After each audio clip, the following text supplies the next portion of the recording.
So why is it so difficult to set up this system that works for everyone who wants it in Europe? There is a general lack of transparency, general lack of consistency, and I'm not following the numbers there. And of course, this has its own reasons. The lack of consistency in approaches is one thing, but of course there is a language barrier to overcome, and we also have the very clear problem to deal with that we don't have one single standard, we don't have one single legislation governing accessibility in Europe.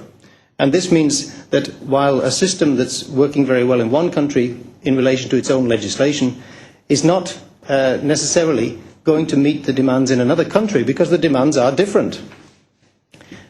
This is a very difficult situation to deal with if you're going to stick with meeting legislation and accessibility guidelines for different countries. The guidelines there's a multitude of access guidelines, and of course there are many experts and others who've put together guidelines to help, but these guidelines are very often for the design of facilities. They're not guidelines for providing accessible information.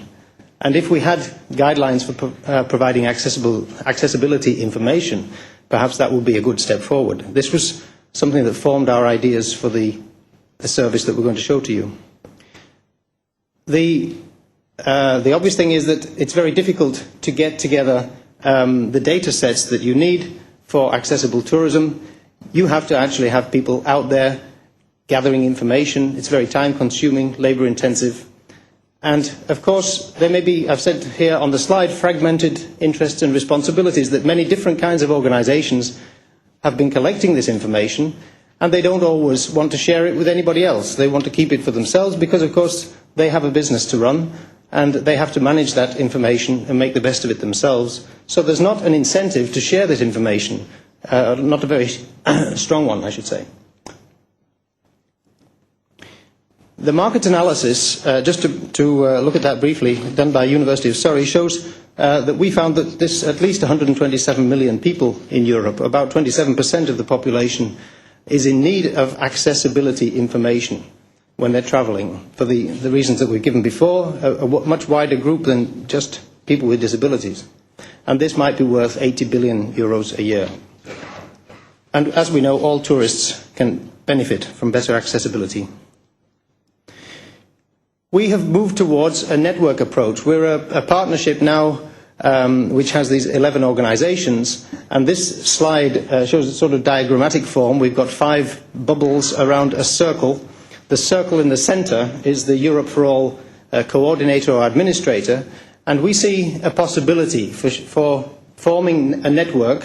This is just illustrating with 5 countries involved, and that in each network there would be a coordinator, a national coordinator, who would have the job of gathering information about accessibility from various sources and network members, and bringing that information, passing it to the Europe for All coordinator. The network, of course, is only going to work if it has a well-defined set of conditions and responsibilities for all those actors in the network, and it would also need, there's no doubt about it, it would need commercial partners to deliver value to the network, in terms of, for example, booking the facilities or providing revenue streams to support the activity. We'd also like to share with you the brand values that we want to promote with Europe for All. You can't have an organization that's providing information unless it meets certain expectations, certain principles. And from looking right across Europe at all the accessibility information schemes, we're very clear that it's important to know who is running the service. Trust of information is very important. Who is running that service? What will the information be used for? Owners of facilities are not going to give you the information about accessibility if they think that you're using it to check whether they are meeting the national legislation standards, for example. But also customers are not going to rely on your information unless they know it's been collected in a sensible and reasonable way. They need to be able to rely on that information. And that's a very important part, trust. Inclusiveness. The service has to be offered in a way that it's designed to be attractive to everybody. So we have to make our websites and our services compliant with the Web Accessibility Initiative guidelines. And another factor about inclusiveness is that with the instruments that we've got, with the technology we've got in database technologies, we think it's very important to make information personalized so that people are able to personalize their searches for information so that they're not just put into categories, but you can actually say, I would like to have information about certain items in certain places, and you will be offered only that information and not a whole host of other things. We want to emphasize that the system will look at diversity of tourism products and destinations and freedom to travel and enjoy the whole of Europe. So Europe for All, it needs to be reliable, accurate, and give detailed accessibility information. Detail is very important for people with disabilities. There's no doubt about it, and you can't avoid that.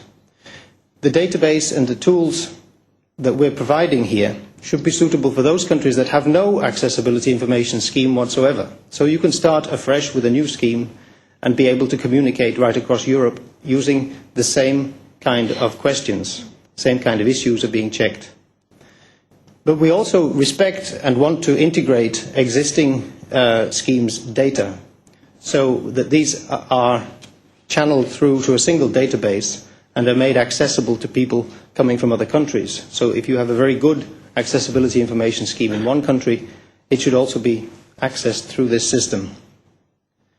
The requirements of many different parties have to be taken into consideration: national tourist boards, the destination management organisations, venues themselves.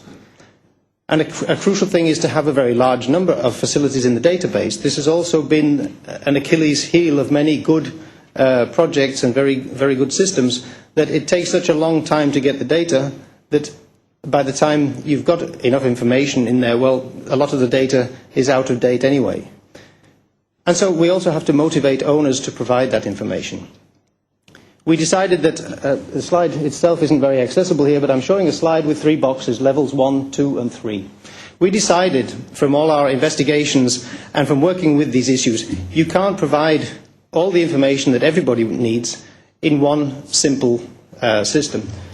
So we have to break down the system, and we proposed a 3-level system. So it's a way of looking at the accessibility information. We've proposed at in the first level, we will actually go down a road which many have rejected.